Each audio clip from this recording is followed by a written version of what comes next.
உங்க கவலையால என் காலுக்கு சங்கிலிய கட்டி போடுறீங்க.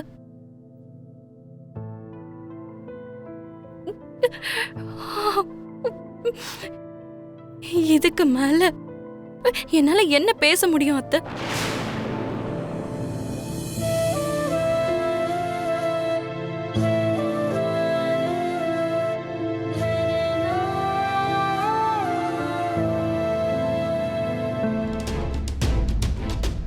நல்ல வேலை, இந்த லக்ஷ்மி திரும்பவும் அவ வார்த்தை ஜாலத்தினால ஏதாவது மயக்கிற மாதிரி பேசி ஆன்ட்டி மனசு எங்க மாத்திருவாளன்னு பயந்து போயிருந்தேன். இதுக்கப்புறம் இந்த லக்ஷ்மிங்கிற சனியும் ஒளிஞ்சிரும் டோட்டலா. இதுக்கப்புறம் உன் வழியில எந்த ஒரு தடையும் இருக்காது. Let's go come.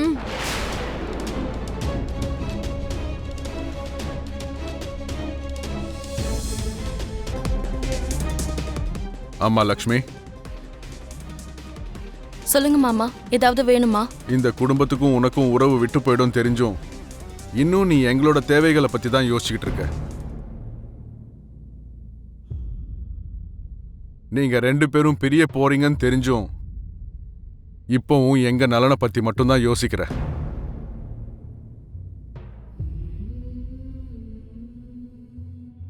உன்னை மாதிரி ஒரு மருமகளை விட்டு கொடுக்க யாருக்குமே மனசு வராது லக்ஷ்மி. அம்மா லட்சுமி, இந்த விஷயத்துல நாங்க என்ன பேசினாலும் அரவிந்தாவுக்கு அது தப்பாதான் தோணுது.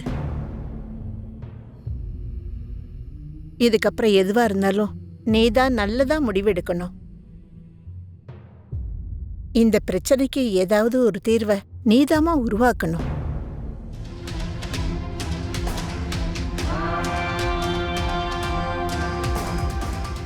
மனிஷா, என்ன முகம் பயங்கர பிரகாசமா ஜொலிக்குது. 100 தீபாவளி பண்டிகை ஒரே நாள்ல வந்த மாதிரி இருக்கு ஆன்ட்டி. அப்படி இருந்தா முகம் ஜொலிக்காதா? உண்மைதான்.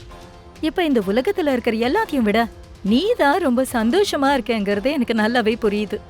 ரொம்ப நாளாவே நான் இந்த நாளை தான் எதிர்பார்த்துட்டு இருந்தேன். இந்த நாள் சீக்கிரம் வரணும்னு நான் எவ்வளவு ஆசைப்பட்டிருப்பேன். ஒரு வழியா இன்னைக்கு அந்த ஆசை நிறைவேறிடுச்சு. இதுக்கப்புறம் எனக்கும் மித்ராக்கும் நடுவுல யாரும் இருக்க மாட்டாங்க. எங்க 2 பேருக்கு இருக்கிற காதலுக்கு நடுவுல இடைஞ்சல இனி யாரும் வர மாட்டாங்க. எனக்கு மித்ரா, மித்ராவுக்கு நான். அவ்வளவுதான். இந்த ஜென்மத்துல எனக்கு இது போதும். ரொம்ப சந்தோஷம் மனிஷா. உன்னோட கவலையும் வேதனையும் ஏதோ ஒரு சாமி காதுல விழுந்திருக்கும். அதனாலதான் அடுத்த 3 மாசத்துக்கு அப்புறம் நடக்க வேண்டிய மிராக்கிள் அதுக்கு முன்னாடியே நடக்க போகுது. இருந்தாலும் உன் காதல் கொஞ்சம் ஸ்ட்ராங் தான். என்ன ஆன்ட்டி, உங்களுக்கு அது இப்பதான் புரிஞ்சுதா? என் காதல் அவ்வளவு ஸ்ட்ராங்கா இருக்கிறதுனாலதான் லக்ஷ்மி அவ நல்ல குணத்தால எவ்வளவுதான் எல்லாரையும் அவ பக்கம் இழுத்தாலும், மித்ராவ அவ முந்தானில முடிஞ்சுக்க எவ்வளவு ட்ரை பண்ணாலும் கடைசியில மித்ரா எனக்கு தான் சொந்தமாக போறாரு. இதுதான் என் உண்மையான காதலுக்கு அடையாளம் aunty. Anyhow, congratulations. Thank you so much aunty. என் மனசு சுமக்க முடியாத பாரத்தை சுமந்துகிட்டு இருக்கு. என் மனசுல தாங்கிக்க முடியாத அளவுக்கு பாரத்தை சுமந்துகிட்டு இருக்கேன். நான் ஆம்பளையாச்சே, அதனாலதான் அத வெளிப்படுத்த முடியாத நிலைமையில இருக்கேன். என்ன பண்றதுன்னே தெரியாம சுவாசிக்க முடியாத நிலைமையில நான் இருக்கேன். அதனாலதான் எது சரி எது தப்புன்னு யோசிக்க முடியாம இருக்கேன்.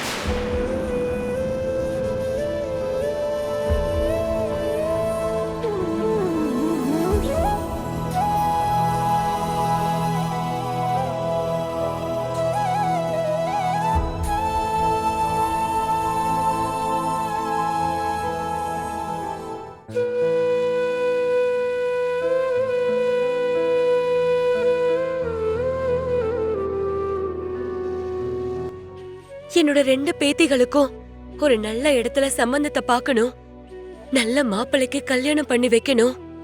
ஒரு நல்ல குடும்பத்துக்கு மருமகளா அனுப்பி வைக்கணும்னு சொல்லுவாரு. நீ மாமாவை கல்யாணம் பண்ணிட்டு வரும்போது தாத்தாவோட ஆசை நடந்துருச்சுன்னு நான் நினைச்சேன். தாத்தா ஆசைப்பட்ட மாதிரியே ஒரு நல்ல பையனை நீ கல்யாணம் பண்ணிக்கிட்டேன்னு நான் ரொம்ப சந்தோஷப்பட்டேன். இவ்ளோ நல்ல குடும்பத்துக்கு நீ ஒரு மருமகளா வந்திருக்கன்னு எனக்குள்ள ரொம்ப சந்தோஷமா இருந்தது. ஆனா அந்த சந்தோஷம் என்னை விட்டு ஒரே நாள்ல போன மாதிரி மாமாவுக்கும் உனக்கும் ஏற்பட்ட இந்த கல்யாணம்ன்ற ஒரு பந்தம் இவ்ளோ சீக்கிரமா அறுந்து போயிடும் நான் நினைச்சு கூட பார்க்கவே இல்லக்கா. சில பந்தங்களை நம்ம என்னதான் பிரிக்கணும்னு நினைச்சாலும் பிரிக்க முடியாது. அதே மாதிரி சில பந்தங்களை என்னதான் சேர்த்து வைக்கணும்னு நினைச்சாலும் அது சேராது. எங்க 2 பேரோட பந்தமும் அப்படிதான் நினைக்கிறேன் ஜானு. ஒரு கனவு மாதிரி, ஒரு அலை மாதிரி வந்துட்டு காணாம போற பந்தம் இது. இதுக்கப்புறம் இது நிரந்தரமா நீடிக்கும்ன்ற நம்பிக்கை எனக்கும் சுத்தமா இல்ல. அப்படிலாம் சொல்லாதக்கா. நீ மாமாவை எந்த அளவுக்கு காதலிக்கிறேன்னு எனக்கு தெரியும். ஆண்டி இன்னும் ரெடி ஆகலையா? ரெடி ஆயிட்டம் மனிஷா, ஜஸ்ட் 2 minutes. என்ன உன்னோட எனர்ஜியும் சந்தோஷமும் சொல்ல முடியாத அளவுக்கு இருக்கு? என்ன விஷயம்? என்னோட எனர்ஜிக்கும் சந்தோஷத்துக்கும் காரணம் என்னன்னு உங்களுக்கே தெரியும்ல ஆண்டி. of course.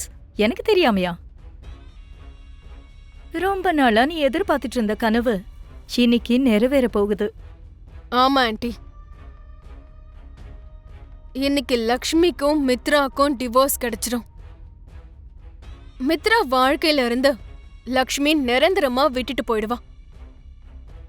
மித்ரா பக்கத்துல இருக்கிற மனைவின்ற இடத்த இந்த மனிஷா தான் பிடிக்க போறா. அத நினைக்கும் போதெல்லாம் என் மனசுல திருவிழா கொண்டாடுற மாதிரி சந்தோஷமா இருக்கு. யா உன்னை பார்த்தாலே அது புரியுது.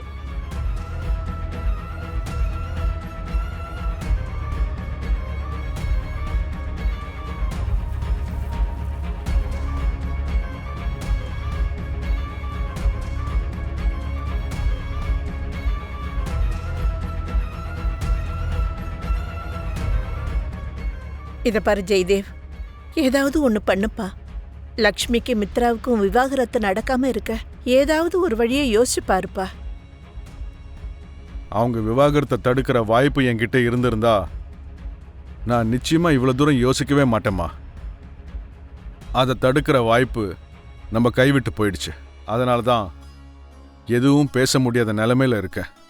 என்னமோ பெரியப்பா, இப்படி ஒரு நிலைமை வரும்னு நான் நினைச்சு கூட பார்க்கல.